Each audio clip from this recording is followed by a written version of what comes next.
Hi, everybody. Thank you for joining us. We'll give it just another minute and let some folks come in and get started. Thank you for joining us for the North Carolina Psychological Foundation's Ask a Psychologist with Dr. Elizabeth Jackson.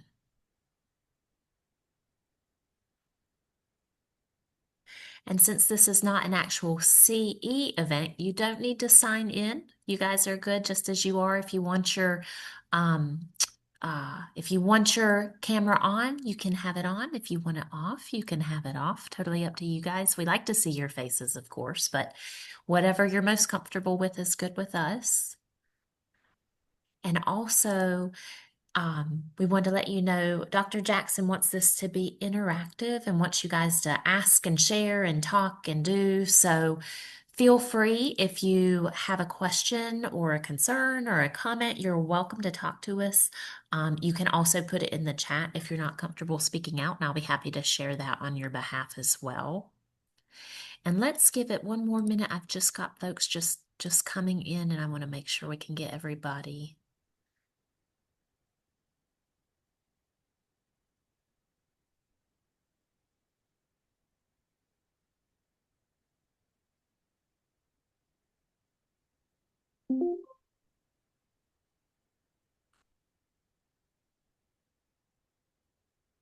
Okay. Oh, we're flooding in. If you, again, this is not a CE event, so you don't need to sign in, but you're welcome to, if you want to share anything, you're welcome to put it into the chat. Again, you're welcome to unmute if you would like to unmute and discuss something or say something as well. We do want it to be interactive if you want it to be interactive, so you most certainly can. And I will continue letting folks in, but Dr. Jackson, I'm going to go ahead and turn it over to you. It's 12:01. I want to make sure that we have time for all the good things that you're doing. So if you'll go ahead and take it away from us. Great, thank you. So I'm Elizabeth Jackson. I am a psychologist and a writer, and we're going to talk about the relationship between writing and emotions and how writing can change how you feel about things. Just to give you a little bit of background, I don't want to spend a lot of time, but I have been in clinical settings, medical settings. I also worked as a researcher for a long time. And emotionally, I just felt very worn out at one point. And although I like the research world and the ideas of it, I found that kind of sterile. So I took a break and I got a master's of fine arts, specifically with poetry, and I taught for a while. And now I have the ideal world where I'm back in private practice and I'm writing. And I find that it's really helpful for me. And when I ask my clients to write, I find it very helpful for them. So we are going to talk about what we know about emotions in writing. I do like it to be interactive. So my first question actually is, what led you all to sign up for this? That's going to help me help you. You can either unmute or or you can cue in Karen. It doesn't look like I can see the chat actually, so. Yeah, I'll monitor the chat. If you guys want to pop it into the chat, you're welcome to do so. Or if you would like to unmute yourself and just say, you're welcome to do that as well. Um, Okay. like writing and always, okay, I'm starting to lose my thread. Okay, like writing and always happy to learn more. Okay. We've got, I like the idea of using writing for goal and value setting. Hmm. Um, First chance to attend, and I love writing, so it worked out. The recent death of a partner and the need to write to grieve. I joined because I'm a writer and also a psychotherapist. Hmm. Okay, great. Personal grief and trauma, I'm in private practice, therapeutic value for clients. Okay, that's perfect. We're going to cover all of those things. If you have specific questions, hopefully we can get to those along the way. What I have in mind is we're going to talk about some of the research on writing and emotions, and then I'm going to ask you all to write. I'm not going to ask you to read what you write. We're going to break it out into two sessions.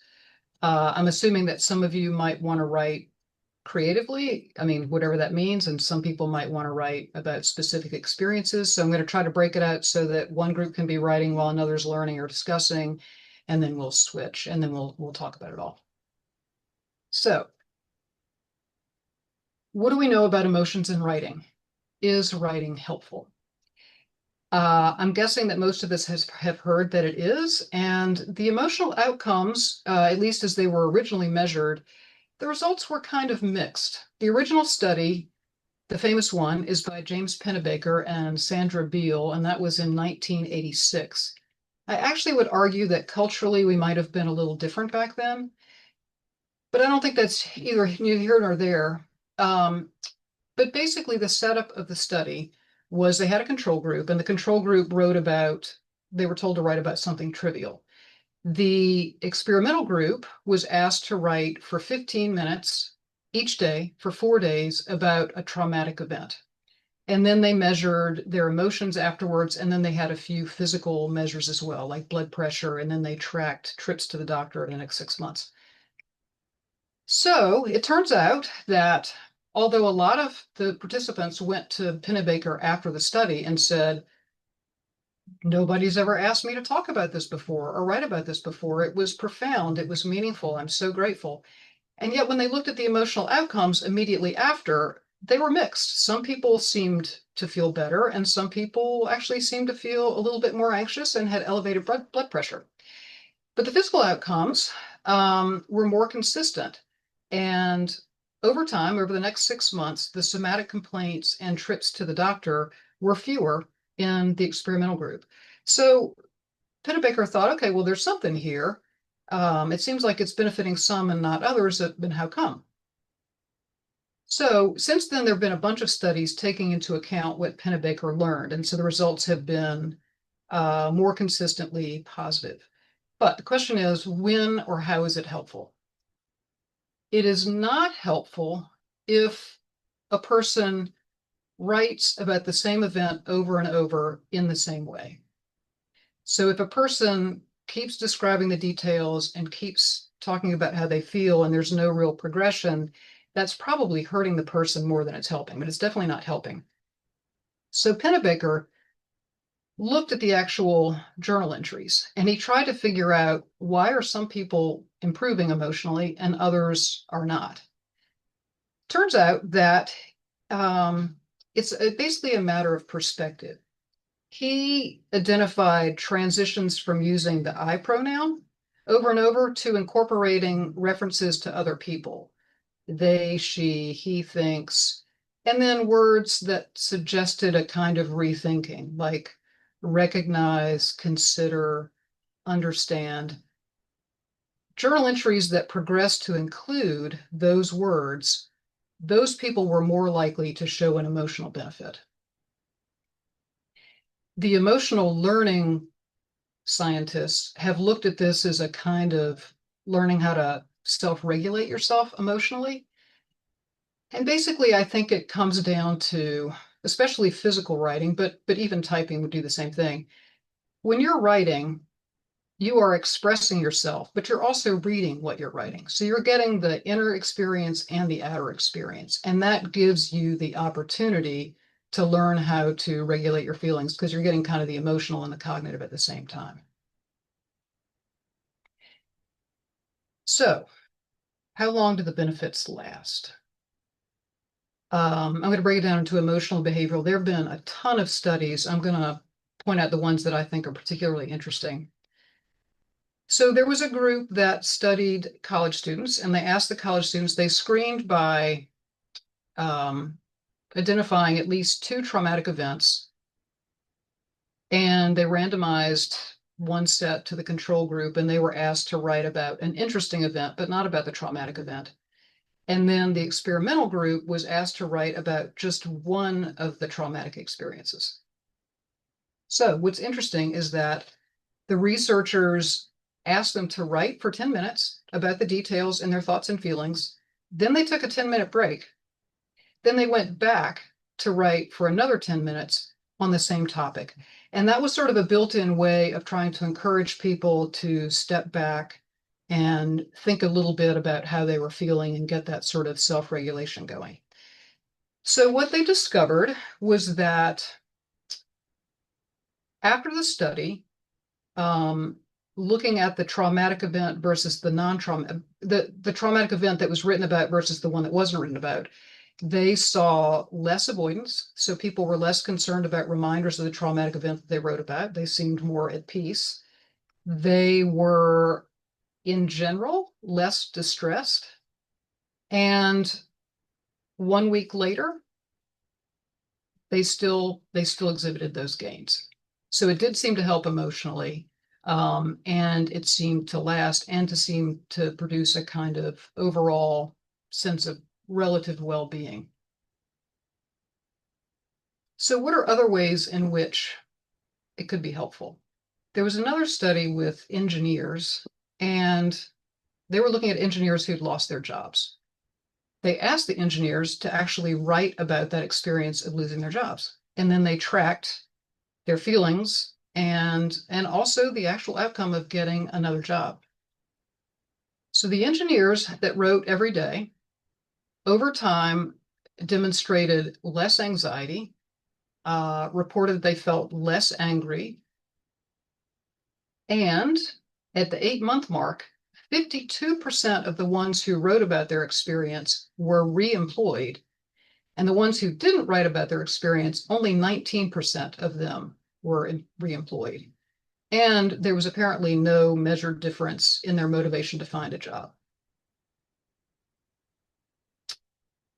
So I think somebody alluded to this in the chat that writing doesn't have to be just about negative feelings. So there is some evidence that when people want to make changes in their lives and they want to, that they benefit from trying to very specifically envision what that future looks like or what that goal looks like.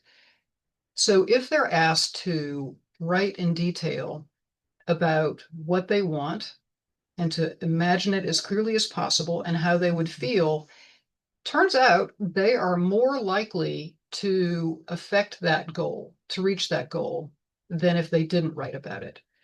I knew a woman once who, this was a while back, she was 39, never married, wanted children, wanted to get married. And this was way before I had learned anything about writing. Her therapist had asked her to write in a journal about the kind of guy she wanted to meet. And she boiled it down to about 10 characteristics that she thought were really important. And she told me that within a year of doing that, she met a guy. She wasn't even really thinking about it consciously, but she met a guy. She ended up getting married. And when she went back to that journal entry, she said, you know, if there were 10 characteristics, he had 9 of the ones that she had said that she wanted and needed. So she didn't even necessarily consciously remember, but it sort of prepped her.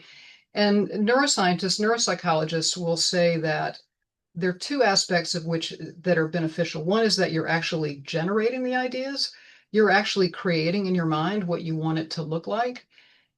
And by writing it, you're encoding it in memory. Whether or not you consciously remember it, it's in there and it will sort of, it has the potential to shape the way you perceive things, shape the way that you behave. I think the example that I find akin to this is when sports psychologists ask their athletes to imagine the perfect golf swing or to imagine, you know, a tennis game where they're behind and to imagine winning. I think it's the same kind of thing. The more detail and granularity you can bring to that, the more likely you are to actually reach that image of yourself.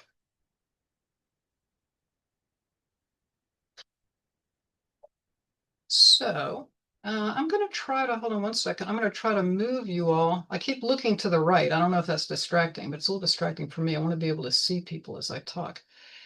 Okay. Is journaling enough? Trauma. So I'm going to guess that most of us have read memoirs about traumatic events or read novels that we later learn were based on personal experience or the experience of somebody that they knew. Anyone anyone want to offer up their idea of why that is? What if we're, I mean, some people journal and they just enjoy journaling, but what do you think it is about trauma that would impel you to write and try to make that public? And again, you can, I, yeah, go ahead. I definitely like, I don't know if this is what you're looking for, but just helping people know they're not alone. Of Mhm. course, like if you share your own experience to be relatable and yeah, just Yeah. influence other people to also see like, oh, okay, it doesn't have to be such a secret because I do feel like many mental health things and difficult topics, it's like, yeah, you have to keep it to yourself when you don't. Yeah, I absolutely agree with you. And there's no, I mean, there really is no right or wrong opinion on this. But I agree with you. I think there's sort of a fundamental need. A lot of times, those traumatic events, you are alone in them and you don't really want that. You would like to meet other people who have similar experiences or to at least understand your perspective. And in the chat, someone also agreed, a feeling of not being alone, a sense of belonging and support, Yeah, I absolutely agree with you all. reclaiming your power, That's interesting. Yeah. connection and altruism, and educate Oh, others about different forms of trauma.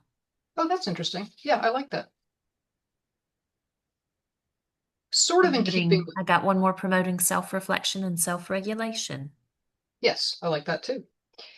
Um, Related to that, there was an interesting study. I know that some of you, having talked to Karen, I know some of you are therapists and may be considering using this in your practice. There was a study with veterans who had PTSD, and the researchers wanted to know that if writing about the event, that kind of exposure was at least as effective as the traditional behavioral exposure. So they did the study, and instead of having the traditional behavioral exposure, the study group, the experimental group, wrote for 15 minutes before the therapy session. It didn't take the place of the therapy session, it was in addition. And basically, the researchers found that the effects were not significantly different. They seemed to be just as good. The treatment retention was better in the writing group. People seemed to like that better than just being, vividly exposed to the old trauma. And the treatment results happened more quickly, so they needed fewer sessions, which I think is interesting. And in keeping with this need to share, again, I think I don't know that writing about trauma is really enough for many people or most people. I do think there's a fundamental need to share. Grief. I think somebody mentioned that early on when I asked what was drawing people to this. I think somebody said they had lost somebody they really loved. I have used this personally and professionally in two cases when I think sometimes people miss that person so much and it was a very close relationship and not complicated in the sense that there was a lot of anger and mixed feelings. Sometimes writing a letter to that person, maybe even each day, is a way of including that person in your life. And the fact that you're writing a letter, I mean, it's addressed to you. You are keeping that person in your life and in your room and sharing in a way that I think is very beneficial. Clients have always really enjoyed that and felt it helpful. The other thing I have used it for, I'm sure many of you have, when I have a client or if I've had, when I've had a complicated relationship, sometimes there's a lot of anger and it's mixed with hurt and sadness. And sometimes writing a letter allows, like, gives words to the experience. And again, it's the expressing and the reading. And I usually ask them to write a letter each day, multiple letters. And almost inevitably, the first letter is angry and accusatory. The second letter is still kind of angry, but hurt. The third letter is usually along the lines of a little angry, a little hurt, a little sad. And then ultimately, if they keep at it long enough, they usually get to the point where they have positive memories as well, in sort of a full circle kind of thing. Um, in a few minutes, we're going to move into the writing part. And again, I'm not going to ask anybody to read what you write. We're going to break it out into two groups because I'm guessing some of you might want to write creatively or some of you might want to write nonfiction. Um, I told Karen it's perfectly fine with me. The first group I'm going to have write nonfiction, and I'll give you prompts in case you didn't come with ideas of what you wanted to write. The other group, we're going to talk about a couple of poems and a passage from Big Fish. I don't know who read that. It's a pretty much an autobiographical novel, just a passage to give you a sense of how you can turn a personal experience into fiction and how you can do it in a way that really gives a sense of the feelings of the people involved. It's fine with me if everybody wants to learn about poetry and that before they write. So, but if you have no interest at all, you can just write. And then the other group will talk about poems and that little passage from Big Fish. And then we'll switch, and then that group will write, and the group that wrote nonfiction, we will talk about your experience. Some of you might want to write letters, some of you might want to write about a traumatic experience. And again, you're free to share if you learned anything about it from writing or not. It's probably going to be helpful. Let me look at my next slide here. Yeah. So group one, we'll have to kind of, I think Karen said you'll self-identify. Just so I have a sense, how many people know what they want to do or know they want to write nonfiction?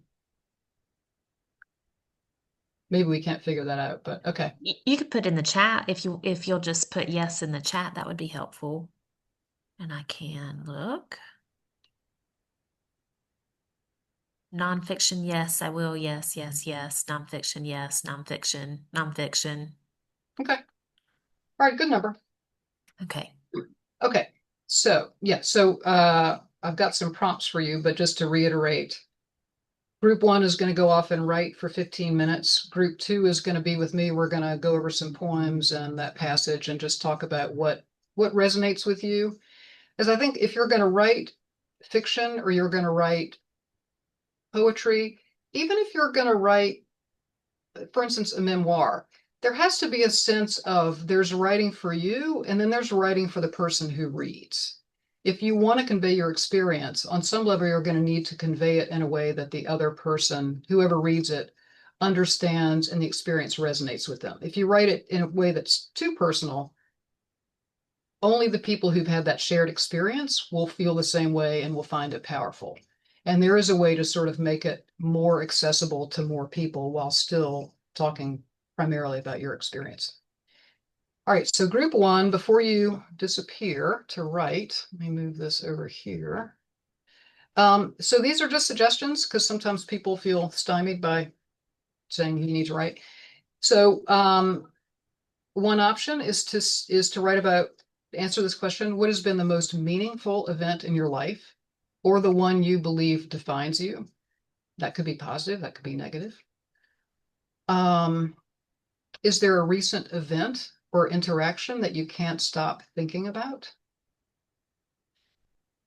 Write a letter, something you've always wanted to tell a close friend or partner or somebody you've lost.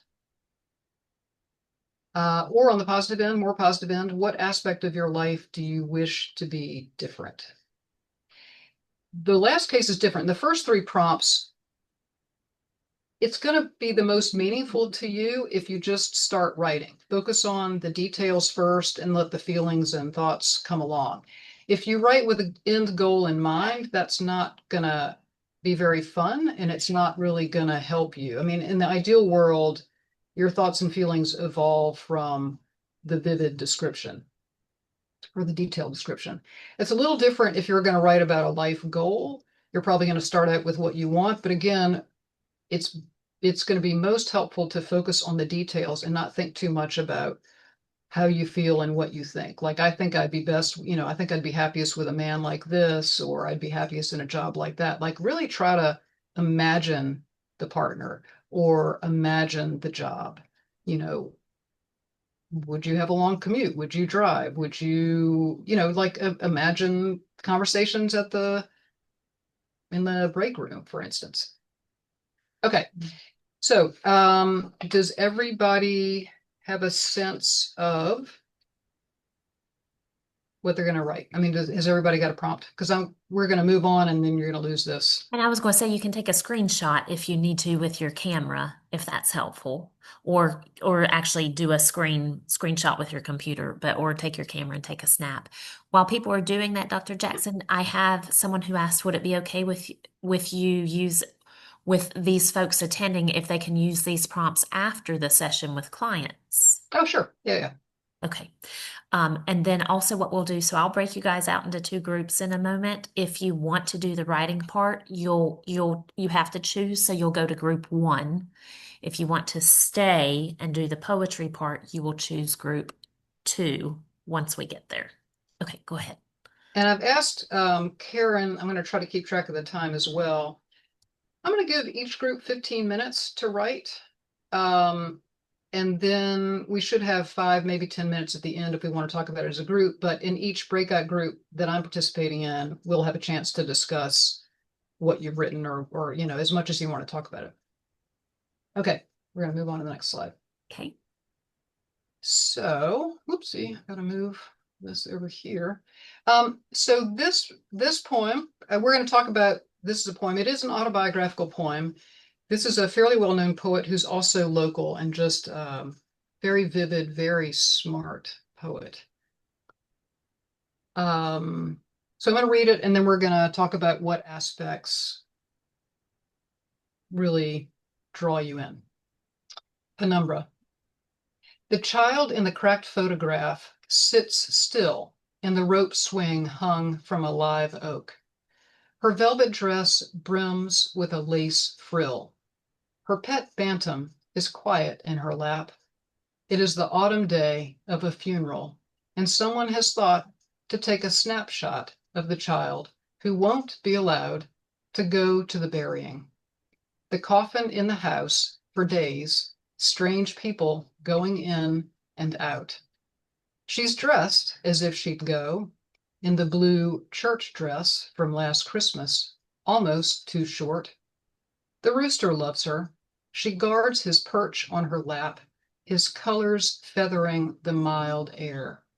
She concentrates on this, now that her father is unknowable, crying in his rocking chair.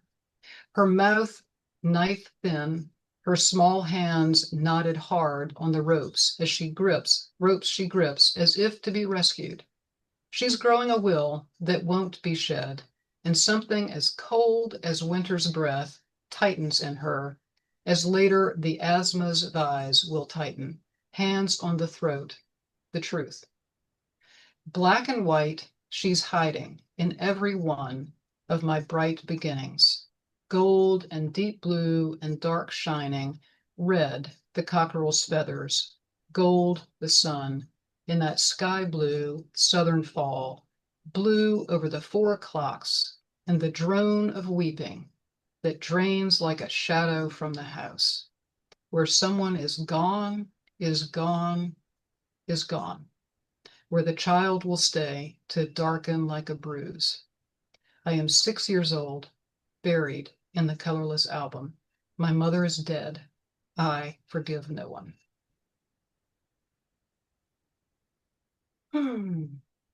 Oops. So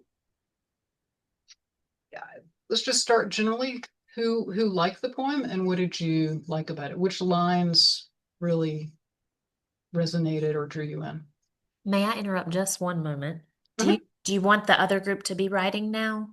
Yes. Okay, so I'm doing breakout groups. If you want to stay and discuss this, again, I would recommend taking a snapshot of this. If you want to stay and discuss, go to group two. If you want to write, you'll go to group one. Yeah, so I'm talking about this in theory for the people who in the next go round will want to write something fictional or want to write poetry, or who just want to look at very vivid descriptive writing as a way to enhance what they write later. There you go. And I've opened up the room so you can go again, choose group one. If you want to go right, choose group two if you want to stay and discuss. So you'll Yes, have to go to perfect. two. And Perfect. Elizabeth, you'll go to two as well. Okay. So who liked this poem or thought it was emotionally powerful?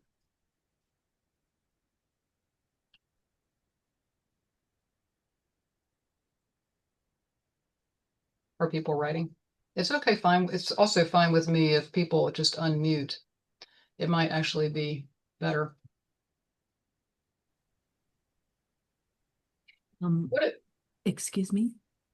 yeah, Is the floor open? yes, absolutely. I'm still here. I Okay. didn't see the breakout rooms. I had intended to write, but this poem gets too close to the heart of what I was actually going to go away and write about. Okay. So I'm not going to say much other than for someone who lost someone at a very young age, this is just an extraordinarily powerful poem. Um, and already I have a sense of how this has helped me see a different perspective in how, if I do dive into writing about it and think about this poem, how it will help me process my own stuff. Anyway, thank you. Great. Thank you for sharing. Can I ask you one question? Sure. What did you think about the last four lines are particularly dramatic. Um, did that surprise you? Did you like that in terms of your own experience and also the experience you're reading about?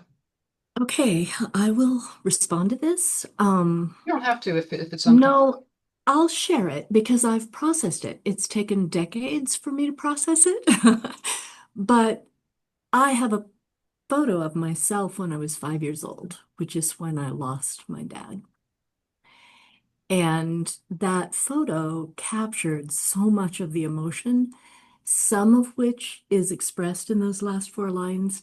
However, in my situation, it's taken decades again, and it has taken counseling and therapy. I have been able to forgive all involved.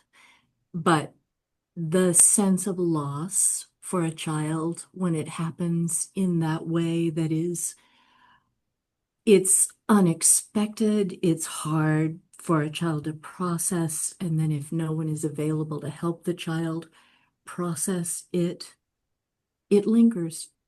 I mean, for decades. So anyway, I find this helpful. Thank you. Yeah, I appreciate you sharing that. And I think even Betty would say, because I know her, um, her feelings are still the same, but when something happens to you that young, you're not that verbally sophisticated. You don't really even know how to label your feelings or know what you want to say. I think this poem surprised her. And writing about it, I think she came to a realization that certainly didn't change what happened, didn't even change the impact on her, but allowed her to relax into all of those feelings and to feel comfortable with how it affected her, even though it continues to affect her. Um,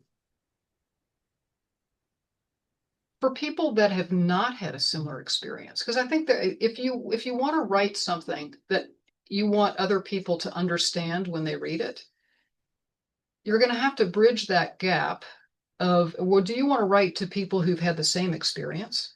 Or do you want your experience to be a little bit more universal, approachable or engaging, whether or not the person has actually had those same feelings or that same experience? So my question to the people here that haven't had this kind of experience, how much did it resonate? Or are there feelings or images that really you felt like drew you in? And you can unmute or you can write something.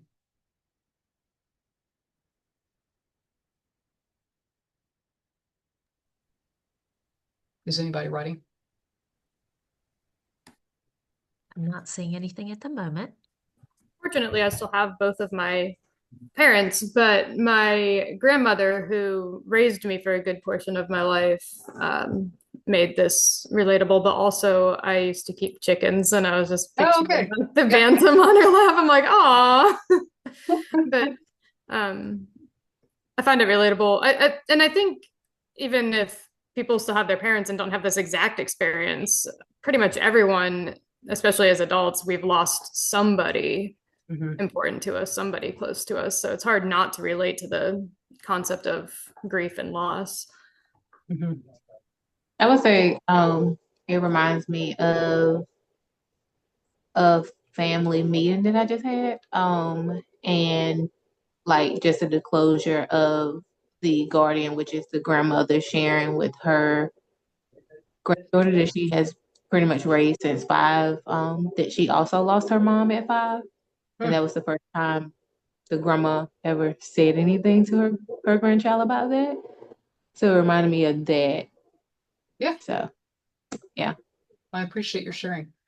Hmm. I will also, there's a lot of detail in this poem, whether or not you are naturally drawn to poetry. It's a pretty clear image. And what I would say is that I'm trying to use this as an example. Let's say you haven't seen somebody in a long time. You get together for coffee or lunch or dinner or whatever, and you say, "Well, how have you been?" And the person says, "Oh my God, I just been so stressful. I have just had the worst couple of weeks ever. You wouldn't believe all the things that happened to me." And then they run through a quick list of things, and then they just keep saying, "It's been so horrible, so stressful." If a person talks about it or in too much detail about their feelings, it's not very relatable.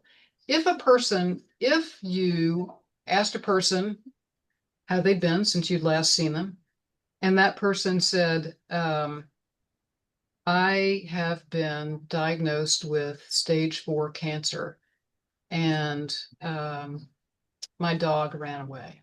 It's been really stressful. Which of those is going to be more powerful for you as a listener?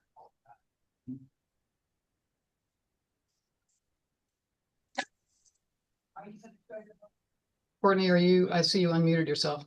Um, I would say when they lead with what it is, like I have been diagnosed with, I would Yeah. say that would draw me in.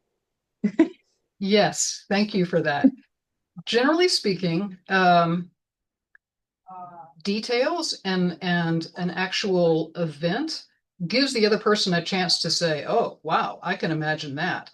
If it's a lot of description of your feelings, the other person can't necessarily place those feelings and doesn't know how to respond. But the more detail you give the person, the more you allow them to enter into your world and share it in a way that's useful in terms of writing and even in terms of empathy. Okay. I am going to, since some of you might be more into fiction, I might go back because we have another 4 or 5 minutes. This is an excerpt from Big Fish. It's sort of arbitrary in that I picked this. I don't know how many people know that book. It's essentially about a son's, it's a novel, but it's kind of about his relationship with his father, and his father is a big storyteller, and this is an example of that. He stayed with the Jimsons for almost a year, earning his first little nest egg. The world, like a splendid flower, opened up for him. And as you can see, he would say, gesturing to the gold and leather extravagances of his own office, and with a minor nod in my direction, as though I, too, were nothing but a product of my father's legendary industriousness. For a boy from Ashland, Alabama, he's done rather well. Does that give you a sense of the personalities? And if so, what jumps out at you? And again, I'm asking these questions for those of you who want others to read what you write. In the same way that leading with saying you've been diagnosed with cancer and then following up with how you might feel, that's going to draw people in much more quickly than a description about what you think and what you feel about something. Details do matter. And in this case, it's a lot about how he said things.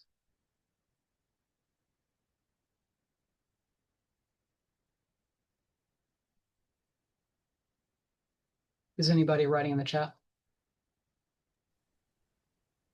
I don't have anything currently. Okay, that's right.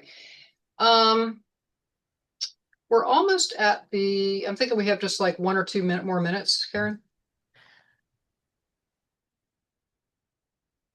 Oh, you're muted. We have 3 minutes, but if you're ready, we can always switch. Well, what I'm going to do, I have another poem. I'm just going to read it. I'm not going to arrange a discussion around it, just so you have another example of something that is poetry, but not as poetry-like as some. This is by Stephen Dunn, who won the Pulitzer for the book that this is in, The Same Cold. In Minnesota, the serious cold arrived like no cold I'd previously experienced, an in-your-face honesty to it, a clarity that always took me by surprise. On blizzardy nights with wires down or in the dead battery dawn, the cold made good neighbors of us all, made us moral because we might need something moral in return. No hitchhiker left on the road, not even some frozen, strange-looking stranger turned away from our door. After a spell of it, I remember, zero would feel warm.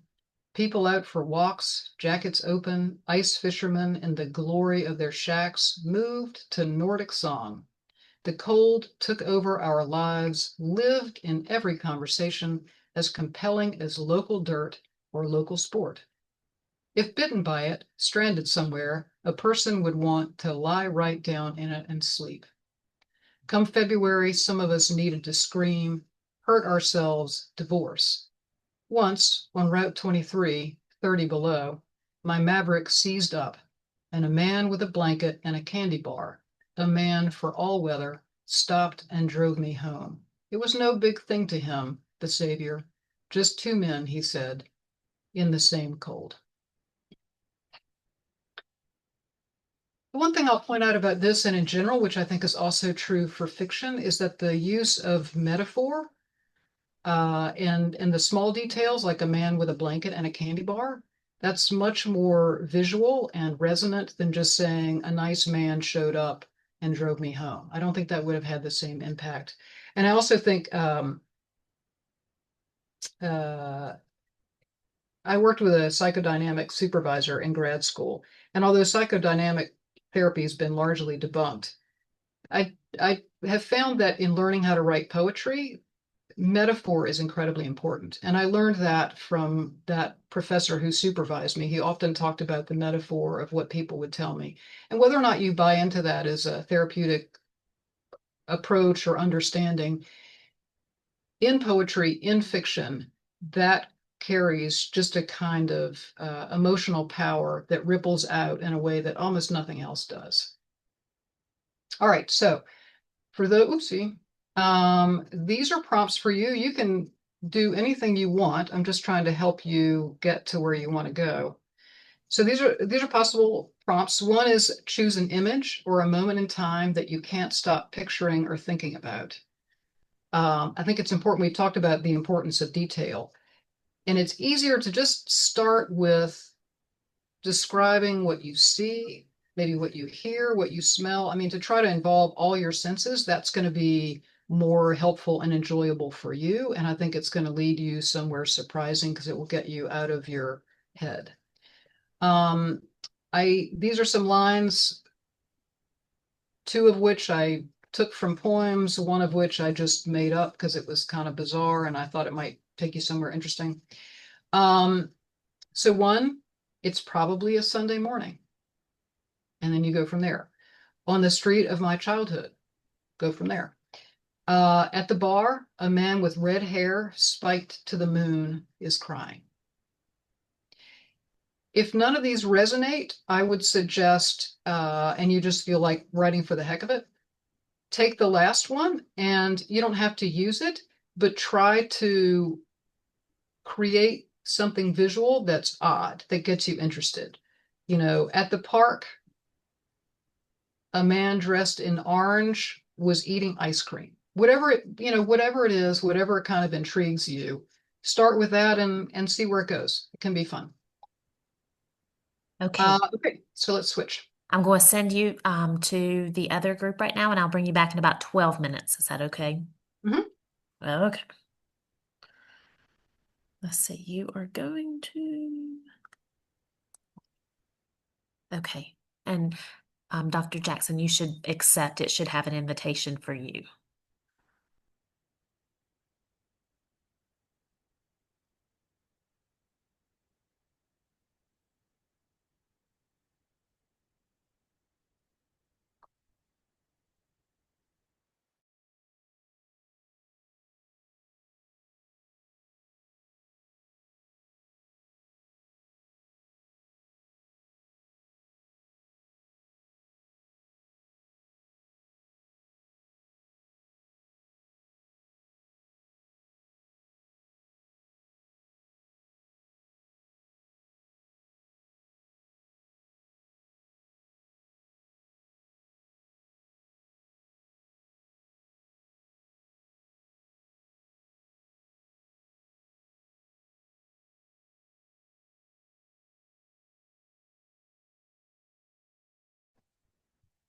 I apologize. Hi.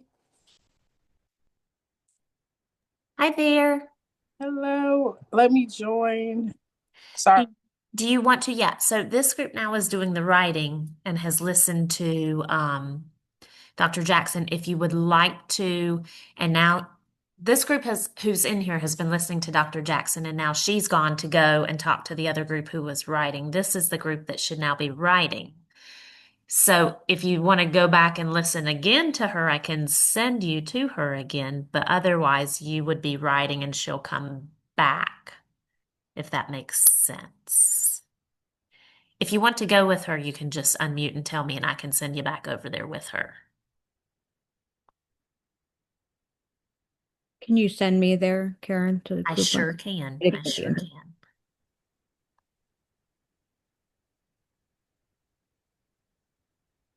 And you should be able to accept the invitation.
Okay. So for the group at large, I was asking, and this is open to the whole group, I was asking if any of you fantasize about writing for an audience in whatever context. And Krista was saying that I think you said you've written blog posts and on Facebook.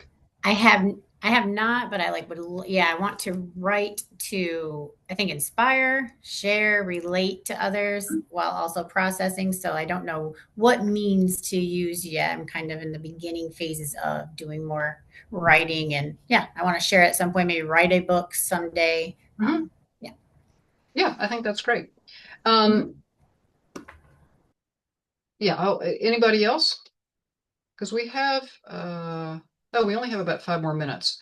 But I arranged this time and I've lost track of my slides, but they're not important at this point. Um, I would like to know if you have any questions, any comments about the process.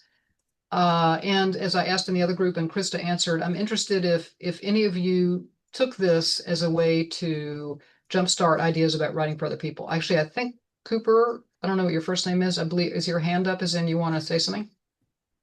Yeah, I was just gonna say, when I was younger, one of my best friends and I actually did a lot of like spoken word stuff. Well, she sang. I did spoken word stuff because I cannot sing for anything. And it was a lot of fun. And I want to get back into that. And I live in Wilmington and I'm not sure, like, I don't know where to go, or I wish I could just find a group that did that. But I really enjoyed it, and I haven't done that. She passed away when we were in our 30s, and I really haven't done that since. And I would really like to find a group into that kind of stuff. Yeah, I'm afraid I don't know what's happening in Wilmington. I do know that there are lots of open mic nights. Mm-hmm. And, in the past, open mic events frequently were open to spoken word poetry as well as music. Um, since we have the time, I'll tell you that there was a really well-known poet who won like the poetry slam competitions a bunch of years in a row. Very, really charismatic.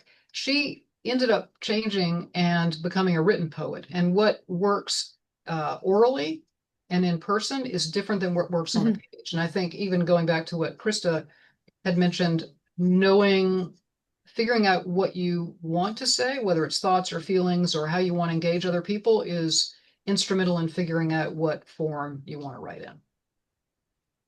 And I appreciate both for sure, but I definitely miss the spoken piece.